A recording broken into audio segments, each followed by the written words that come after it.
ये संसार प्रश्नों से भरा है। कभी दुख का प्रश्न, कभी रोग का प्रश्न, कभी रोजी रोटी का प्रश्न। लेकिन जहाँ प्रश्न समाप्त होते हैं, वहीं से निरंकार पर विश्वास शुरू होता है। आज मैं आप सभी को महाराष्ट्र के सांगली समागम से जुड़ी एक ऐसी सच्ची साखी सुनाने जा रहा हूँ, जो ये सिखाती है कि निरंकार देर करता है, अंधेर नहीं। एक छोटा सा गांव, बड़ी पीड़ा।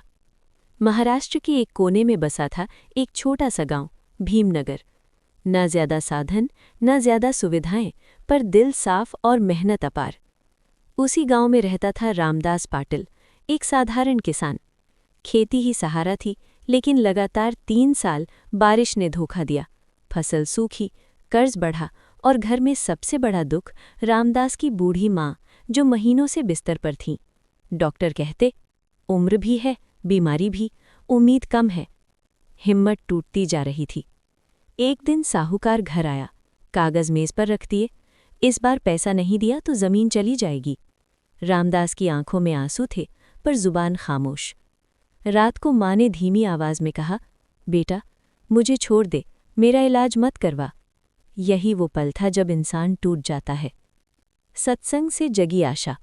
उसी सप्ताह गांव में सत्संग हुआ। महात्मा ने कहा, इस बार महाराष्ट्र निरंकारी संत समागम सांगली है, जो जाएगा खाली नहीं लौटेगा। रामदास के मन ने सवाल किया, कैसे जाऊं? लेकिन माँ ने हाथ उठाकर कहा, बेटा, अगर निरंकार ने बुलाया है तो मुझे वहीं ले चल। त्याग से भरी यात्रा। गांव के 12 महात्माओं ने तय किया, हम जरूर जाएंगे। किसी ने अपनी चूड़ियां बेचीं, किसी ने बकरा, तो किसी ने सिर्फ भरोसा। बारिश, कीचड़, बस की कमी, हर कदम पर परीक्षा। माँ की तबीयत रास्ते में बिगड़ गई, सब डर गए। रामदास रो पड़ा, हे निरंकार, अगर माँ को कुछ हो गया तो मैं खुद को माफ नहीं कर पाऊंगा। निरंकार की व्यवस्था। बस का ड्राइवर मना कर रहा था, तभी एक अजनबी महात्मा आए और बोले, माताजी को बैठाइए, ये समागम की यात्रा है। बस चली और चमत्कार वहीं शुरू हुआ। माँ की आंखें खुली, सांस सामान्य हुई। गांव के लोग बोले, निरंकार हमारे साथ है। सांगली की पावन भूमि। सांगली पहुंचते ही सेवा, प्रेम और अपनापन। जल सेवा करने वाले बच्चे, लंगर की खुशबू और हर चेहरे पर मुस्कान। माँ को व्हीलचेयर पर सद्गुरु माता सुदीक्षा जी महाराज के दिव्य दर्शन कराए गए। माँ रो पड़ी, निरंकार, मैंने तुझसे कुछ नहीं मांगा, बस विश्वास रखा। चमत्कार का दिन। समागम के दूसरे दिन माँ ने कहा, रामदास, आज मुझे जमीन पर बैठना है। तीसरे दिन माँ खुद चलकर लंगर पहुंची। डॉक्टर बुलाए गए, रिपोर्ट आई, बीमारी गायब। पूरा समूह सन्न। रामदास जमीन पर बैठकर रोने लगा, निरंकार, तूने मेरी माँ मुझे लौटा दी। घर लौटने के बाद गांव लौटा तो एक और चमत्कार इंतजार कर रहा था। सरकार की योजना से कर्ज माफ हुआ, फसल के दाम बढ़े, बेटे को छात्रवृत्ति मिली। पूरा गांव बदल गया। आज भीमनगर में हर घर सत्संग करता है। लोग कहते हैं, हम समागम नहीं गए थे, हम तो निरंकार की गोद में गए थे। संतों, चमत्कार मंच पर नहीं होता, वो मन में होता है। जब इंसान कह देता है कि अब तू ही सब संभाल, तब निरंकार जिम्मेदारी ले लेता है। समापन। अगर आज आपके जीवन में भी अंधेरा है तो घबराइए मत। सांगली समागम की तरह हर जीवन में एक समागम जरूर आता है। बोलिए सद्गुरु माता सुदीक्षा जी महाराज की जय, बोलिए निरंकार की जय। जब इंसान थक जाता है, तब निरंकार संभालता है। संतों, महापुरुषों, श्रद्धालु भक्तों, जब जीवन की राह में हर दरवाज़ा बंद दिखने लगे, जब मेहनत के बाद भी हाथ खाली रह जाएं, तब इंसान पूछता है, हे निरंकार, क्या तू मुझे देख भी रहा है? और उसी प्रश्न का उत्तर समागम की धरती पर अनुभव बनकर उतरता है। आज की ये साखी कोई कल्पना नहीं, कोई कहानी नहीं, ये है श्रद्धा की जीवित मिसाल। एक साधारण गांव, असाधारण दर्द। महाराष्ट्र के एक छोटे से गांव में करीब 20-25 परिवार रहते थे। न बिजली पूरी, न पानी नियमित, न आमदनी स्थिर।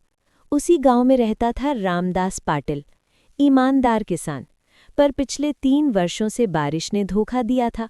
खेत सूखे, अनाज कम, कर्ज ज्यादा। घर में 80 वर्ष की माँ काशीबाई, जो महीनों से बीमार थीं। डॉक्टरों ने जवाब दे दिया था। रामदास की पत्नी हर रात चुपचाप रोती और रामदास निरंकार के सामने बस इतना कहता, मालिक, अब तू ही सहारा है। आशा की पहली किरण, समागम की सूचना। एक दिन गांव में सत्संग हुआ। सेवक ने घोषणा की, महाराष्ट्र निरंकारी संत समागम सांगली में होने जा रहा है। ये सुनते ही रामदास के मन में कुछ हिला, पर तुरंत मन बोला, कैसे जाओगे? पैसे नहीं, माँ बीमार है। उसी रात माँ काशीबाई ने कमज़ोर आवाज़ में कहा, बेटा, मुझे समागम ले चल। अगर मरना भी है तो निरंकार के दर पर। ये सुनकर रामदास फूट फूट कर रो पड़ा। निर्णय लिया, जब हालात के ऊपर श्रद्धा खड़ी हो जाए। गांव के 12 महात्माओं ने तय किया, जाना है जैसे भी हो। किसी ने बैल गिरवी रखे, किसी ने चूड़ियाँ बेचीं, तो किसी ने सिर्फ प्रभु का नाम लिया। रामदास ने कहा, अगर निरंकार नहीं संभालेगा तो कोई नहीं संभालेगा। यात्रा की कठिन परीक्षा। सफ़र शुरू हुआ। बारिश, कीचड़, भीड़ भरी बस। माँ की हालत बिगड़ने लगी। ड्राइवर बोला, बीमार को उतारो। पूरा समूह स्तब्ध। उसी समय एक सेवाधारी महात्मा आए, माँ के सिर पर हाथ रखा और बोले, डरो मत, ये समागम की यात्रा है।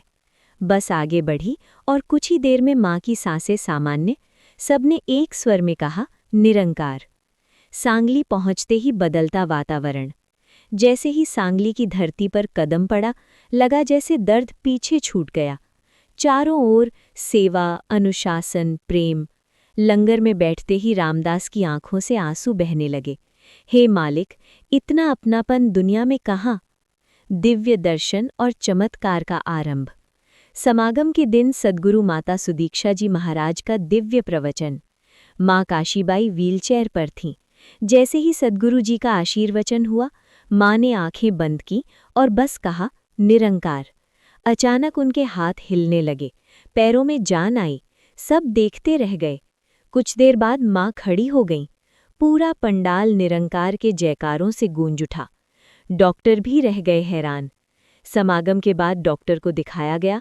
रिपोर्ट आई, बीमारी का कोई चिन्ह नहीं। डॉक्टर बोले, ये मेडिकल से बाहर है। रामदास बोला, ये निरंकार के अंदर है। घर लौटकर जीवन में बदलाव। समागम के बाद रामदास की फसल पहली बार अच्छी हुई। कर्ज उतरा, बेटा पढ़ने लगा, गांव में सत्संग बढ़ा। आज वही गांव कहता है, हमने निरंकार को माना और निरंकार ने हमें संभाला। चमत्कार मंच पर नहीं, मन के समर्पण में होता है। समागम ईश्वर से सौदा नहीं, ये आत्मा का रिश्ता है। अगर आज भी आपकी आंखों में आंसू हैं, तो समझ लीजिए, निरंकार बहुत पास है। बोलिए सद्गुरु माता सुदीक्षा जी महाराज की जय। बोलिए निरंकार की जय।